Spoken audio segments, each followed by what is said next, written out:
on the state of the nation. We know there are lots of things that have been happening that are great concern to the whole country. And as an organization that is at the center of crime prevention, legal empowerment and social justice, we felt it appropriate to talk to the nation at this point. So I'll read the statement done by Crime Support, after which we'll do the Kiswahili version, and then we'll take questions after that. So these are statements, Crime Support statement on the state of the nation.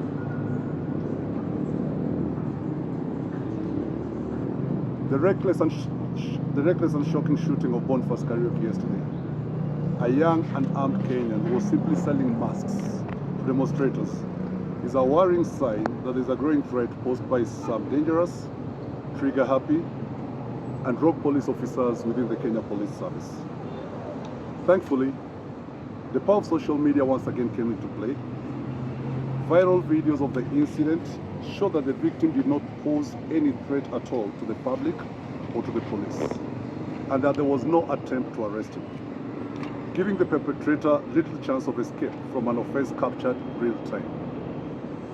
Within hours, the perpetrator's identity had been widely circulated, his image shared across multiple platforms, his social media accounts exposed, his name publicly broadcast to both national and international audiences.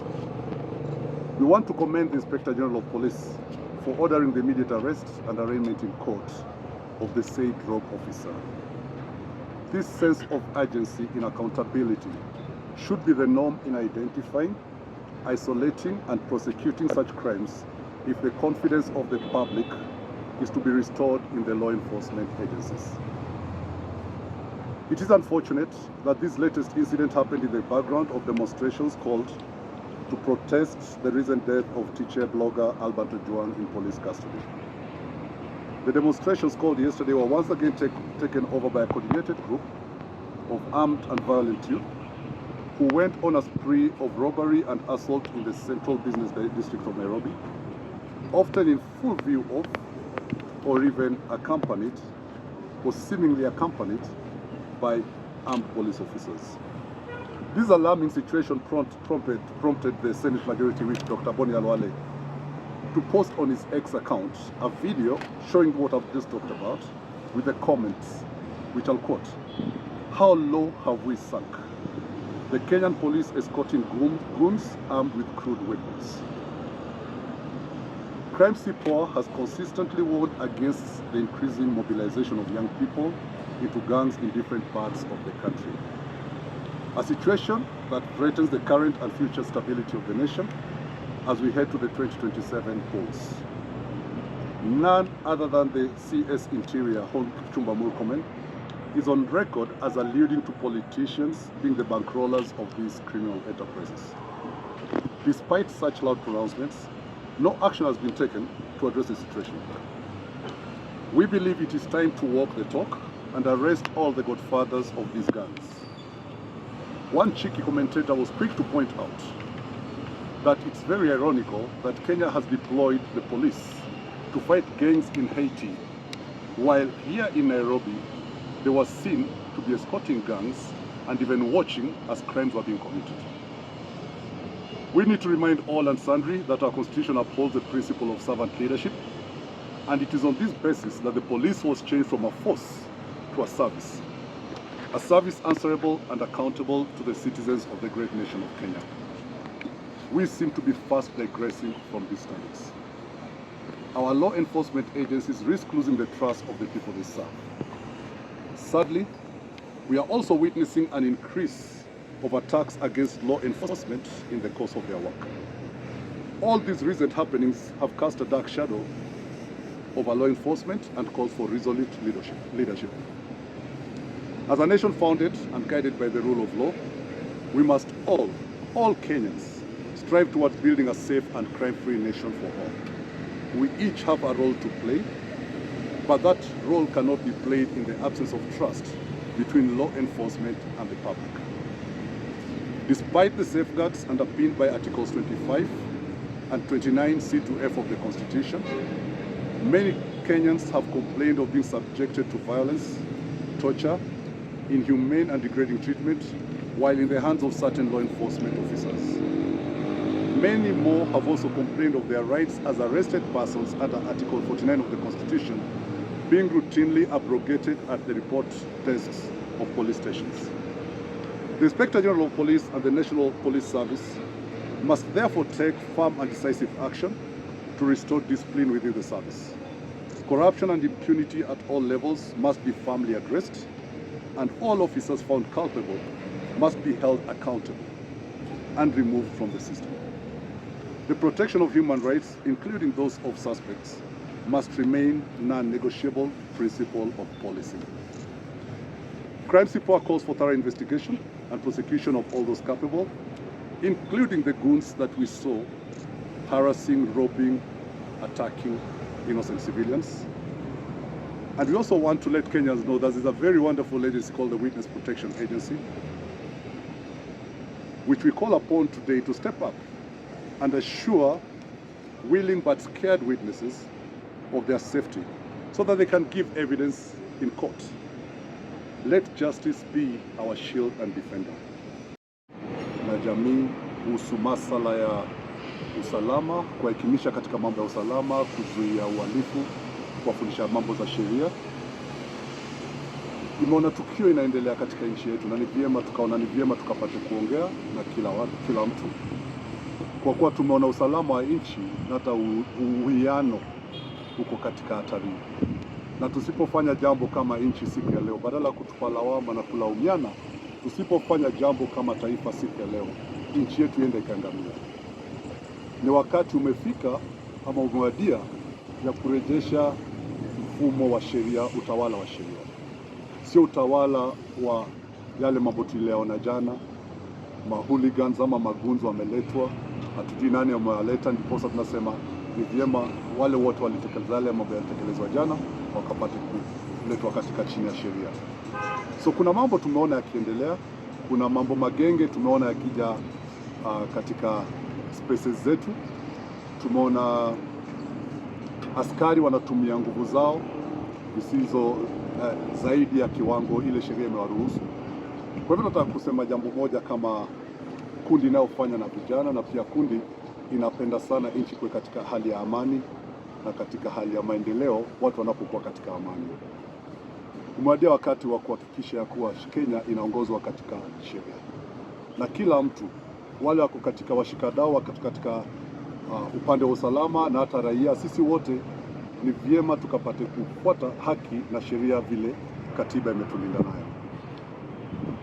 Kuna jambo imetokea kuhusu magenge, tunayaona sana amezidi kuchipuka.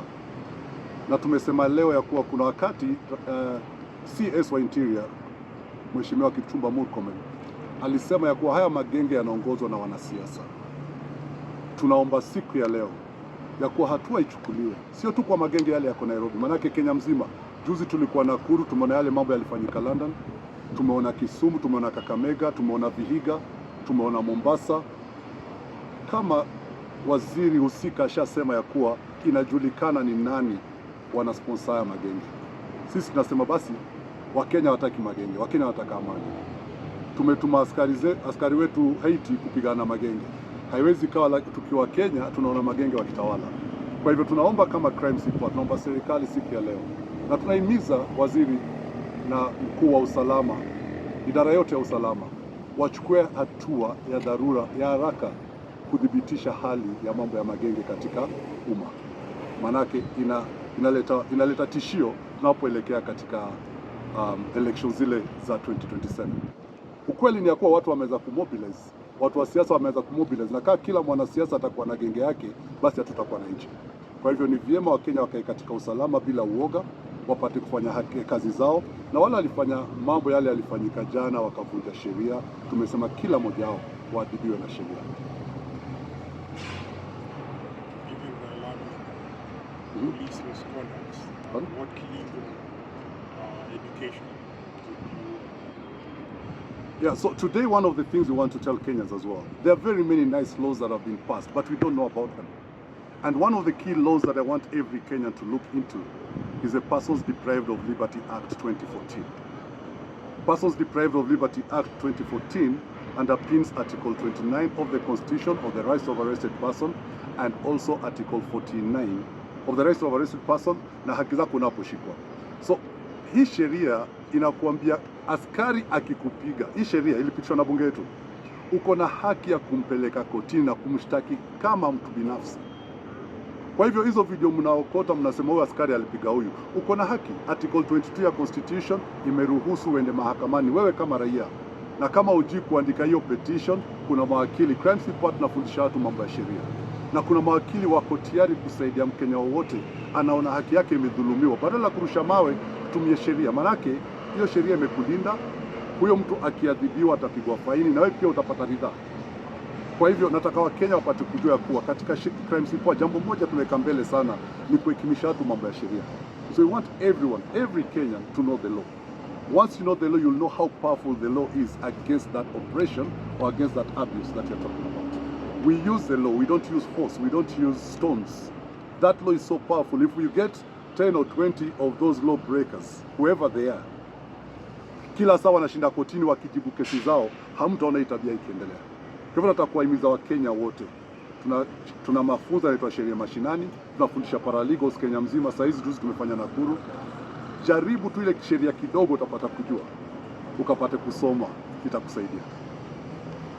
Maybe from me, for historical context, could you share how the police service became a service for the police force, police service? Okay. Another nice question. Mbona askari bado wanatembea kama force, kama watumia kifua? Ilhali katiba ya 2010 ilibadilisha, wakatoka katika force wakawa service. Jambo ni ya kuwa when we inherited the old Police Act, it was all colonial. Prisons Act, Police Act and everything. But the new constitution, under which we moved the police from the Kenya Police Force to Kenya Police Service, meant that now police are servants of the people. They are a service. You're supposed to walk into a police station and not feel threatened. You're supposed to meet a police officer and not feel threatened.